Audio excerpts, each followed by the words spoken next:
Hello everyone and welcome back to another tutorial from Finance for Beginners. In this video, I'm going to show you how you can use a bonus code to get rewards within your JumpTask account. So let's get started right away. First of all, open up the JumpTask application on your device, and after you have logged into your account, you will be taken into the homepage. From here, you can take part in various different tasks to get your rewards. Now, if you wish to use a bonus code that you have obtained from a friend, then in order to do so, tap on the menu icon at the top left corner. From here, you can tap on referrals or the bonus code option. When you tap on the bonus code, you will get the option to enter the bonus code. Just tap on the add code button, and now you will be allowed to enter your code.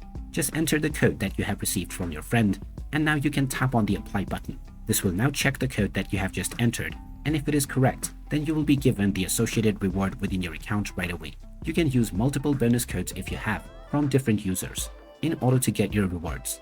And you can also share your bonus code within the referrals section. So there you have it. That is how easy it is to use a bonus code within your account on the JumpTask application. If you find this video helpful, don't forget to hit that like button and subscribe to our channel for more useful tips and tutorials.